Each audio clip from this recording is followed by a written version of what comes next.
আসসালামু আলাইকুম প্রিয় দর্শক ভাইরা, আমি এখন আসলাম আমাদের মাঠে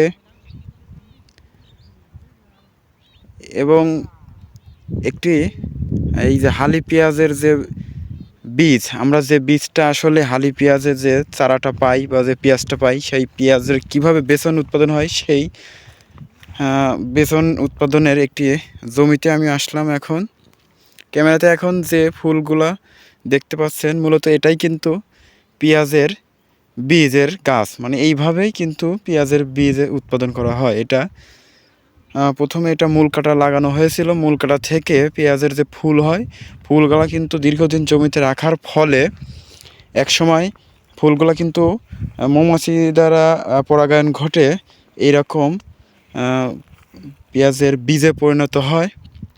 তো এখন যে ফুলগুলা দেখতে পাচ্ছেন, এগুলা কিন্তু ফুল ফুটছে, সবগুলা ফুলেই অলরেডি মৌমাছিগুলা ঘুরতেছে।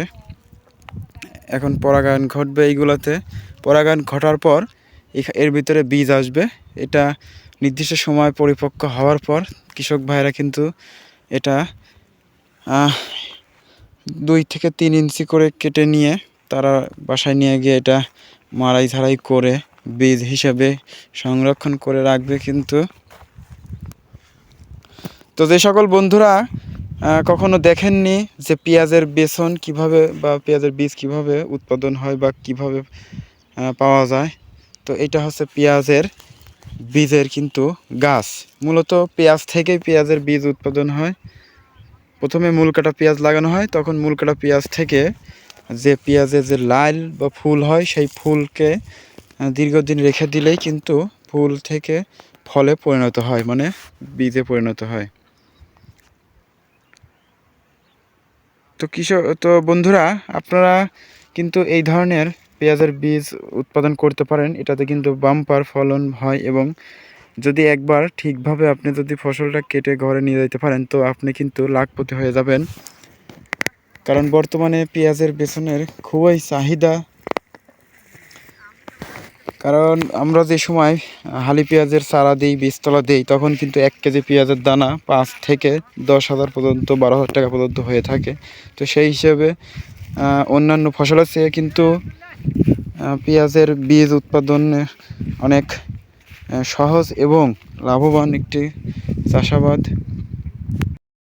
তো প্রিয় দর্শক ভাইরা, পেঁয়াজের বীজকে কিন্তু কালো সোনা বলা হয়, আর এটা কালো সোনা বলে বেশি পরিচিত। কারণ এই বীজের যে দাম এবং এই বীজের যে চাহিদা, এই কারণে কিন্তু এটাকে কালো সোনা বলা হয়। কারণ এই বীজের প্রচণ্ড চাহিদা এবং অনেক দাম। 1 কেজি পেঁয়াজের বীজ 5,000 থেকে শুরু করে কিন্তু 15,000 টাকা পর্যন্ত হয়ে থাকে। এই কারণে পেঁয়াজের এই বীজকে কালো সোনা বলা হয়। এছাড়া এই পেঁয়াজের বীজকে কালো সোনা বলার পিছনে মূল যে কারণটা, এটা হচ্ছে পেঁয়াজের বীজের চেহারা বা রং। পেঁয়াজের বীজের রংটা হচ্ছে একদম কালো, ব্ল্যাক, যার কারণে কিন্তু মূলত এই পেঁয়াজের বীজকে কালো সোনা বলা হয়। যেহেতু এর পেঁয়াজের বীজের কালার হচ্ছে কালো এবং সোনা এই কারণে বলা হয় কারণ এটার দাম হচ্ছে সোনার দামের দাম। এই কারণেই মূলত এই পেঁয়াজের বীজকে মূলত কালো সোনা বলা হয়, ব্ল্যাক গোল্ড, যাকে আমরা ইংরেজিতে বলি ব্ল্যাক গোল্ড। তো সবাই ভালো থাকবেন, সুস্থ থাকবেন। আমার চ্যানেলে নতুন হয়ে থাকলে অবশ্যই চ্যানেলটি সাবস্ক্রাইব করে আমার পাশেই থাকবেন। আর এ ধরনের কৃষি বিভিন্ন ভিডিও পেতে অবশ্যই বেল আইকন বাজিয়ে দিবেন। তো আজ এখানেই, সবাই ভালো থাকবেন, সুস্থ থাকবেন। আল্লাহ হাফেজ।